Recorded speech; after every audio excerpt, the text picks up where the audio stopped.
Bienvenidos a un nuevo encuentro de diálogos y hoy tendremos la oportunidad de hablar con Ariel. Ariel es un hombre importante dentro de la estructura militar del ejército israelí.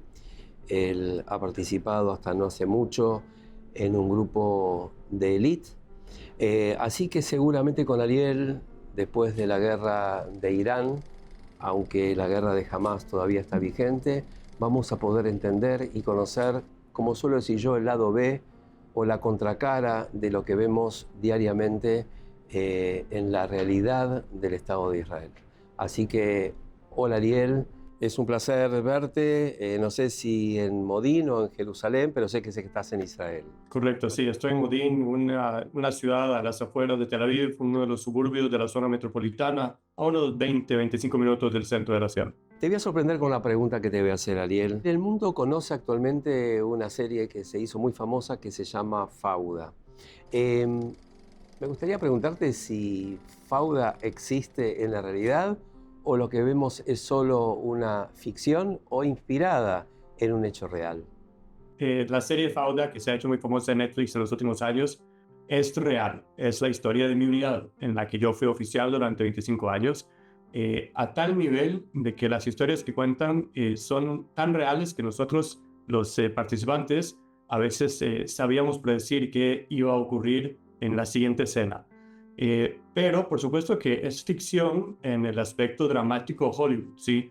O sea, las acciones son reales, las visiones son reales, la manera en que entran a una misión como si fuera un baile, cada uno sabe lo que tiene que hacer, se comunican por medio de la mirada o por medio de comentarios que son códigos, pero todos entienden entre el equipo qué está pasando. Esto es verdad. Pero la parte de relaciones emocionales con los padres de un terrorista o con la hermana o temas que tienen que ver a nivel emocional, drama, eso es ficción total. O sea, no tenemos ninguna conexión emocional con el objeto. Sí, nosotros recibíamos un sobre con la información necesaria para poder llevar adelante la operación. La preparábamos, estudiábamos, a veces nos tardábamos horas, si era algo súper urgente, o a veces nos podíamos tardar días o incluso semanas preparando la operación de manera más quirúrgica posible para limitar al máximo las caídas, ¿sí? Porque en mi unidad siempre se decía de que si tuviste que sacar tu arma y disparar, fracasaste, porque debiste haber logrado alcanzar el objetivo sin tener que disparar, sin que nadie se entere que estuvieron y que salieron. Así que ese fue el objetivo siempre. Intentamos ser lo más clandestino y quirúrgico posible. Y un tema interesante que quizás los oyentes no lo consideran, ¿no? Nosotros en la unidad siempre hablamos de que nosotros en gran medida somos una unidad hecha para la protección de los inocentes civiles terceros en el mundo palestino. Es decir, siempre hemos dicho de que los hijos de terroristas o los vecinos de terroristas no tienen la culpa de nada de las acciones de una persona. Si hay un terrorista, una mala persona que ha hecho muchas cosas malas, que hay que traerlo a la justicia. Pero sus hijos no son culpables, por lo que no se merecen que tengan que sufrir las consecuencias de las acciones de sus padres. Perfectamente podríamos levantar un helicóptero o un avión, como hemos visto en esta última guerra o como vimos en Irán, y destruir el edificio. Pero pues caerían un montón de personas que no tienen la culpa de nada. Por eso es que mi unidad existe. Nosotros nos ponemos en peligro a nosotros mismos, ¿sí? Nuestros soldados estamos entrenados para eso, pero nos ponemos en peligro con el objetivo de poder proteger a los civiles inocentes terceros, ¿sí? Del otro lado. Si fuera tan peligroso, en lugar de ponernos a nosotros en peligro, podríamos haber matado a la persona por medio de un avión. Pero como no queremos que muera nadie más, ponemos soldados en peligro para proteger a la sociedad alrededor. Yo sé que suena un poco extraño decir que hay una unidad de fuerzas especiales creada para la protección de inocentes, pero es justamente eso. Nosotros nos ponemos en peligro y nos arriesgamos y muchas veces sufrimos de bajas tratando de proteger a los inocentes que no tienen la culpa de nada. Hay una palabra en hebreo que significa, la digo en castellano, detrás mío, aharay. ¿Podés explicarnos qué es eso? Claro, en la Fuerza de Defensa de Israel, en el ejército israelí, los comandantes no dan órdenes de atrás, sino que dicen síganme. dan órdenes de adelante. Por eso es que en esta guerra, como hemos visto, y también en las guerras anteriores en Líbano y guerras anteriores en Gaza, hemos visto de que la mayor cantidad de bajas de los soldados israelíes son oficiales, son capitanes, porque el capitán es el primero que entra. Nunca ningún oficial o capitán permitiría que un soldado X sea el primero que entre, el primero que se ponga en peligro, sino que el primero en entrar en peligro, el que tiene que ser el primero de entrar, tiene que ser la persona que tiene la responsabilidad por los demás. Yo como oficial, además de la responsabilidad por el éxito de la misión, sí que obviamente la misión es uno de los puntos más importantes, pero no es el más importante. El más importante es cuidar el bienestar de los soldados que salen a una misión y que pueden regresar a sus casas, y por supuesto de las personas inocentes que están alrededor que no tienen la culpa de nada. Esos son nuestros objetivos principales, incluso por encima del objetivo. Si no logramos el objetivo en esta ocasión, no pasa nada, lo lograremos en otra ocasión, con la condición de que no le pase nada a ninguno de mis soldados. Cuando yo me encuentro con los padres de mis soldados, yo les digo, yo me voy a llevar a sus hijos a una misión y yo me voy a encargar de que vuelvan. Yo, síganme a mí. Y mi esperanza es que cuando yo dé una orden, mis soldados me sigan, que confían en el criterio y confían en que yo hice un análisis correcto y que yo voy a hacer todo lo posible para protegerlos y que nunca los voy a poner en peligro innecesario. Por eso es que la frase en hebreo de síganme es algo de gran valor a nivel ideológico, militar. Nosotros buscamos de que los soldados puedan tener confianza en sus oficiales.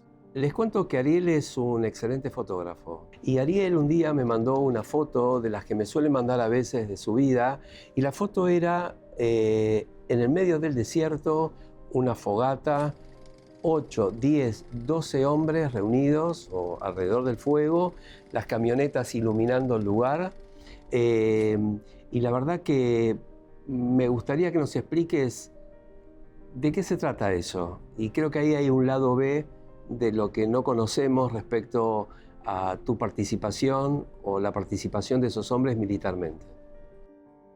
Mi equipo en el ejército son mis hermanos, incluso quizás más que mis hermanos. Son personas que yo deposito mi vida en sus manos y ellos depositan la suya en las mías.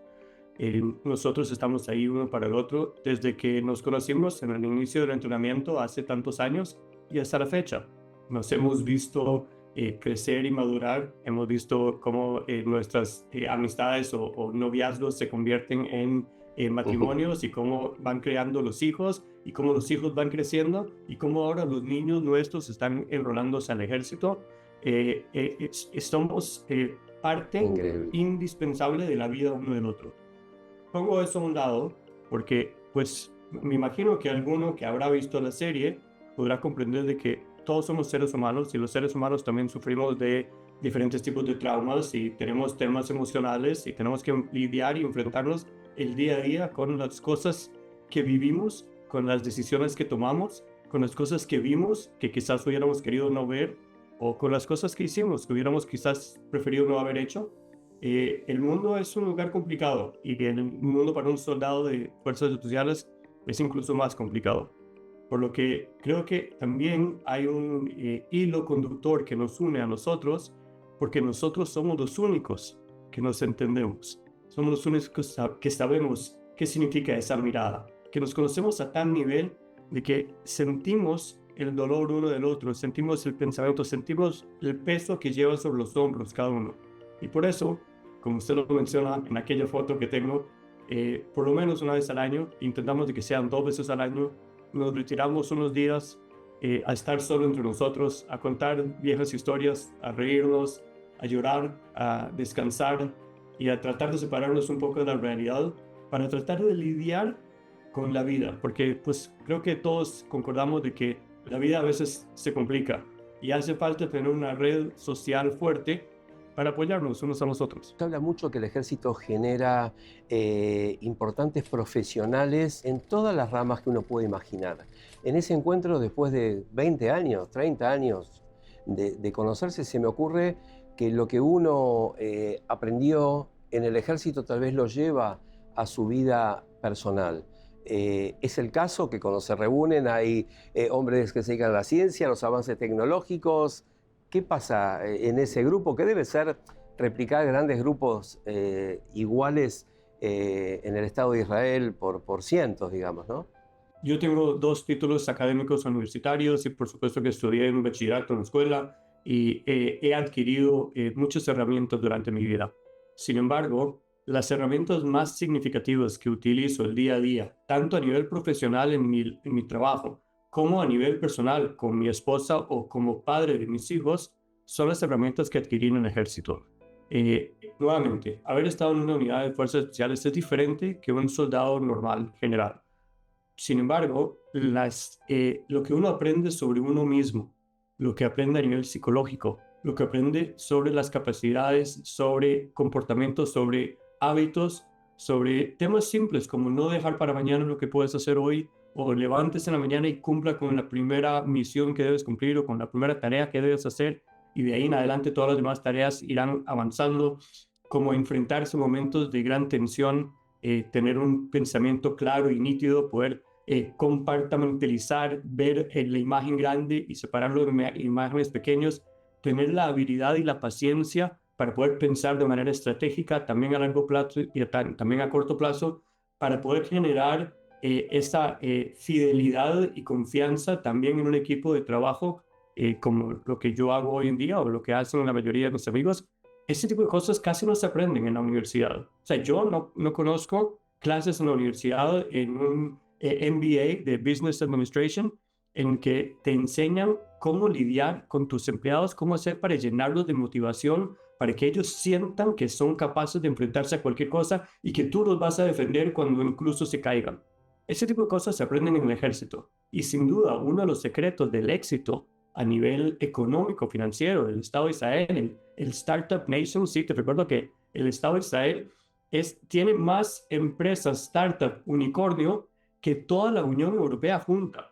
¿Sí? Es algo incomprensible. Y muchas personas se preguntan qué es el secreto del éxito de Israel, un país tan pequeño, rodeado de enemigos, que no tiene recursos naturales, no hay un solo diamante, no hay un solo litro de petróleo, casi no hay agua, y sin embargo es una de las potencias mundiales, también a nivel militar, pero también a nivel económico, y la mayor cantidad de premios Nobel o de startups que logran tener éxito. Todos ustedes en Argentina que están utilizando computadores portátiles o teléfonos celulares, o todo eso está lleno de tecnología israelí. La gente se pregunta cómo es que eso ocurre. En mi humilde opinión, tiene mucho que ver con el sistema militar israelí. No tanto que ver con el éxito de universidades, especialmente en los últimos 2 años, como hemos visto que las universidades élite del mundo como Harvard, Princeton, Yale y Columbia, lo que están enseñando en esos centros académicos, la calidad de pensamiento crítico, como en lugar de ver propaganda, no hacen ningún esfuerzo por tratar de encontrar las respuestas de la verdad o de la historia. El mundo académico está sufriendo mucho a nivel mundial, y para poder forjar hombres íntegros, o mujeres también íntegras, que sean capaces de poder enfrentarse y lidiar con los obstáculos más importantes con los que enfrentamos hoy en día.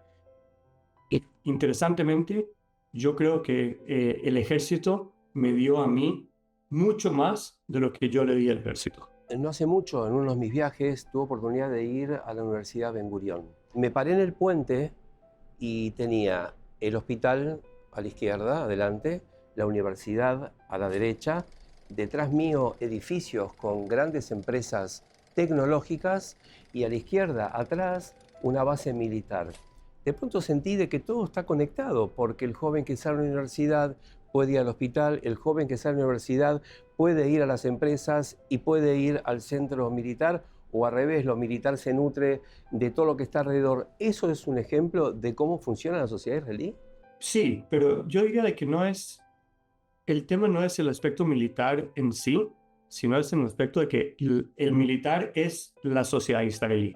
Es parte integral de la sociedad israelí. En Israel no decimos que tenemos que ir un mes al año a hacer reservas, sino que decimos que somos soldados 12 meses al año, pero recibimos 11 meses de vacaciones. Toda la sociedad hemos tenido que pasar por eso, y por eso parte del servicio militar, como ser un país en el que lamentablemente nos estamos enfrentando a nivel continuo contra amenazas de lejos y de cerca, es necesario poder proteger nuestro país, Por lo tanto, el ejército es parte integral de la sociedad y por eso es que está metido en cualquier lugar. Y por eso es que vas a ver gente uniformada en un transporte público y también en un shopping y también en un boliche y también en un hospital y en todo lado con respecto a eso.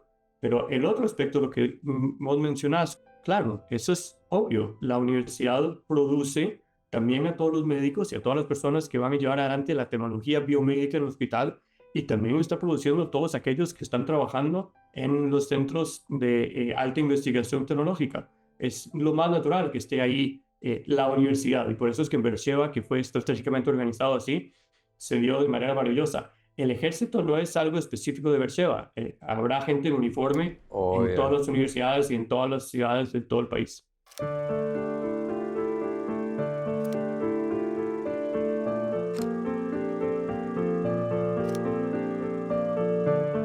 Ariel, ¿por qué ocurrió el 7 de octubre?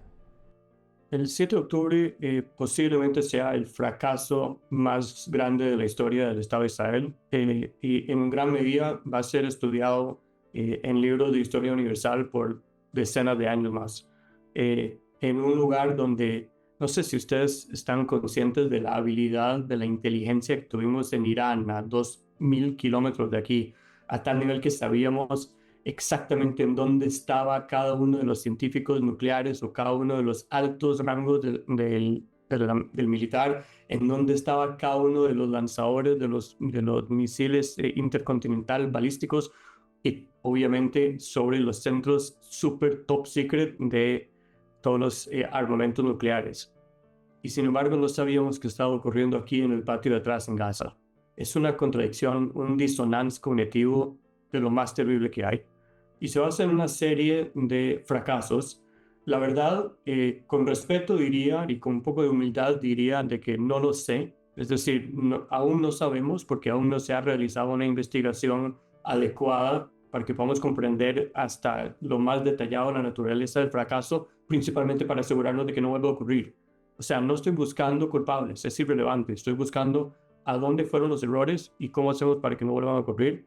Pero principalmente, si fueras a preguntar mi opinión personal, yo diría de que se basa principalmente en una falta de comprensión de la realidad y un mega engaño entre las habilidades que el Hamas tenía y las habilidades que ellos proyectaban que tenían. Y nuestro sistema de inteligencia se fue con la jugada, creyeron que el Hamas no quería guerra, que no tenían la habilidad de hacer una guerra, que estaban conformes y contentos con recibir las maletas de dinero que estaban recibiendo y teníamos una gran confianza en la barrera divisoria que nos dividía, que me acuerdo incluso los chistes decían que mosquitos de Gaza no lograban pasar a Israel porque sensores los iban a atacar y láseres los iban a derrumbar. Así que la gente dormía tranquilo a varios cientos metros de la franja de Gaza porque no tenían miedo. Vivíamos una ubris, una sensación de superioridad asquerosa. Y fue un grave error. Y nos despertaron con una requete fuerte cachetada, de las más fuertes que hemos visto, que aún no logramos salir del daño. Y te recuerdo que aún hay 50 almas israelíes inocentes aún en los túneles del Gaza, secuestrados, siendo torturados, y no hemos podido ni siquiera ir a encontrarlos. Se supone que sabemos dónde están, se supone que deberíamos estar de alguna manera u otra progresando con la negociación. Hay los que pensamos de que estamos muy cerca de un gran avance en ese aspecto, pero aún llevamos casi 2 años y es muy difícil enfrentar la realidad que un país que tiene tanta habilidad haya sido tan frágil en ese momento. Bueno, claramente cuando ocurre el 7 del 10, la sociedad israelí estaba fragmentada, había un corte dentro de la sociedad israelí. Eso después de la guerra de Irán y, ¿por qué no, después de lo que ocurrió con Hamas, sigue siendo así o se reparó esa tensión dentro de la sociedad? La sociedad israelí se une después de Irán, se une por los secuestrados, se une por una serie de factores, pero sigue altamente dividida por otros factores. Creo que estamos cerca de iniciar un proceso electoral nuevo. Lamentablemente también estamos condenados a sufrir otra y otra y otra vuelta de elecciones. El sistema político en Israel genera elecciones de promedio cada 2 años. Elecciones a nivel general es algo polarizador a nivel social. Incluso dentro de mi equipo de hermanos en el ejército tenemos increíbles discusiones políticas porque o sea, se trata de personas, primero a las que amo, ¿sí? No tengo vergüenza en usar este término, son sí, personas a las que amo con todo mi alma y daría mi vida por ellos. Son personas muy inteligentes que han sido muy exitosas también a nivel financiero, económico y profesional. Y sin embargo, son personas que a veces piensan muy diferente que mí. Los quiero mucho, pero esto no significa que estamos de acuerdo en todo. A veces incluso dentro de la familia lo discutimos. Y eso ocurre también en Israel. Ariel, como militar te hago la pregunta. ¿Cómo observas lo que vimos respecto al ataque de Israel en Irán? Así como mencioné anteriormente que el 7 de octubre va a ser el fracaso más grande estudiado incluso yo creo desde antes de la Primera Guerra Mundial.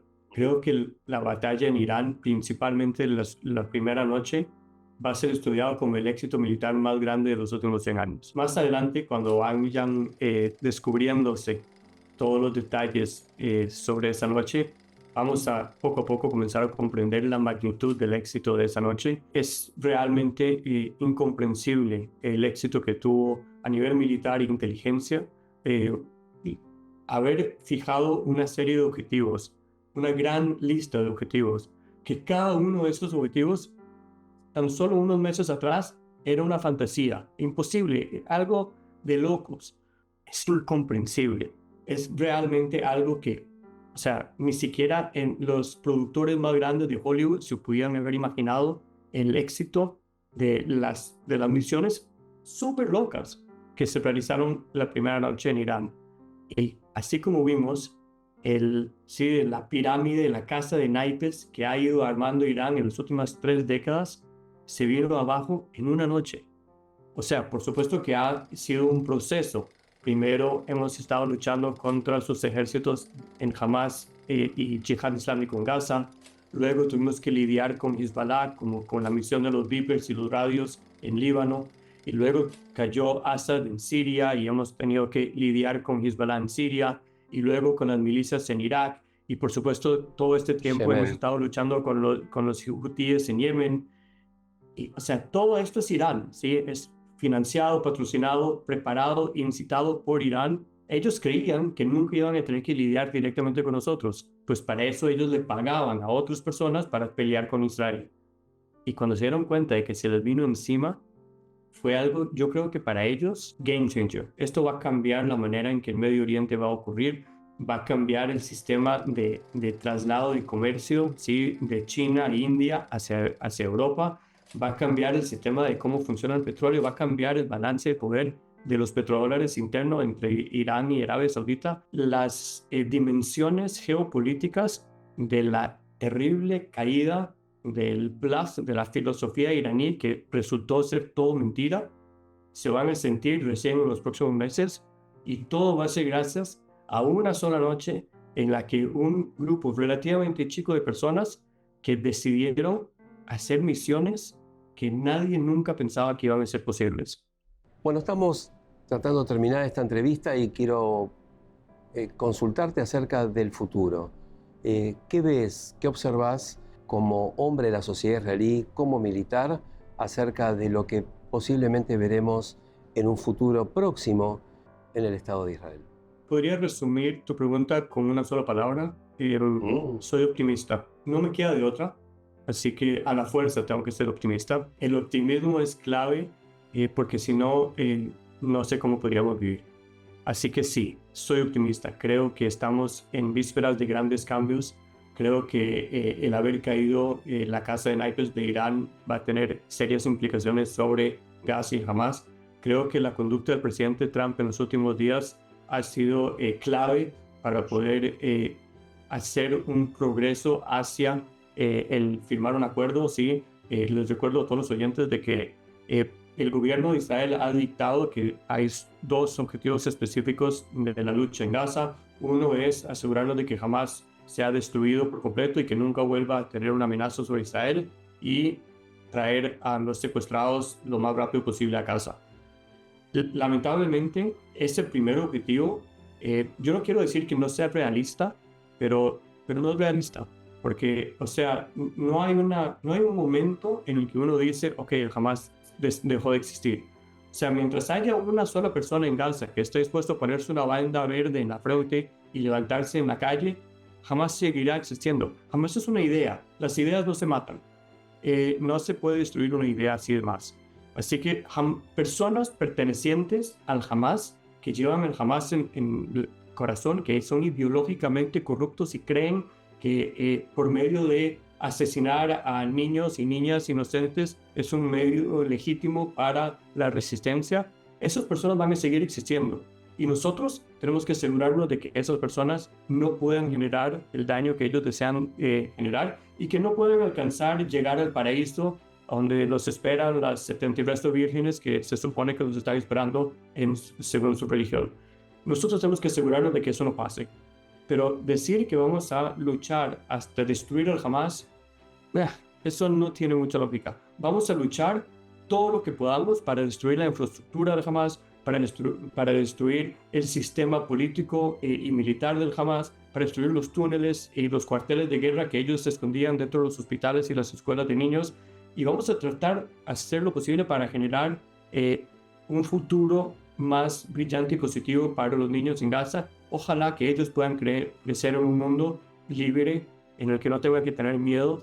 Al igual como los niños en Irán, pues, soñamos y deseamos de que las mujeres en Irán puedan caminar por la calle y destaparse la cabeza sin miedo a ser encarceladas. Falta todavía para eso, sí, nuestra lucha interminable contra el fundamentalismo islámico yihadista chiita es complicado y va a tardar años, pero con esta administración de la Casa Blanca y este gobierno actual acá en Israel, que tiene muchas ganas de poder demostrar su éxito después del fracaso del 7 de octubre, y con el apoyo que estamos recibiendo de algunos otros de nuestros aliados en el mundo, posiblemente podríamos ver esto como una oportunidad para generar un cambio. Así que sí, soy optimista, creo en los acuerdos de Abraham, creo que Arabia Saudita quizás está a punto de unirse, quizás incluso países como Indonesia o Micronesia, quizás incluso Siria, quizás Líbano, quién sabe. Quizás logremos derrumbar por completo el eje del terrorismo extremista islámico de Irán y podamos comenzar un horizonte positivo de paz en el Medio Oriente, en que podamos vivir y convivir con nuestros vecinos. Sí, lo recuerdo que hubo una vez en la historia una guerra que fue denominada la Guerra de los 100 años entre Inglaterra y Francia. Inglaterra y Francia hoy son aliados. Nosotros tenemos 80 y resto de años de estar luchando contra el mundo árabe desde la creación de Israel.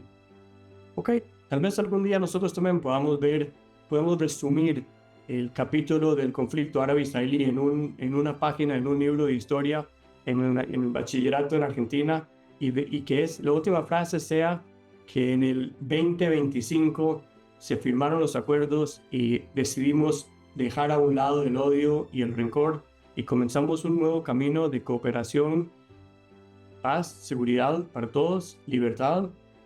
No sé, tal vez yo sea un poco extremista también en mis optimismos, pero ¿qué puedo hacer? Es lo único que me queda, la esperanza, ¿no? Ariel, quiero despedirte, agradecerte. La inspiración fue la foto que hemos compartido o que me mandaste en aquel fogón, y realmente me permitió meternos un poco en tu vida, en conocerte un poco más, y que hayas sido tan generoso también con nosotros en contarnos aquellas cosas que seguramente muchos de nosotros no conocíamos o no sabíamos. Así que un cariño enorme, gracias por tu generosidad y será hasta la próxima. Muchas gracias igualmente. Saludos a todos y aquí estaré siempre a las órdenes. Cariños, Ariel. Gracias por este tiempo.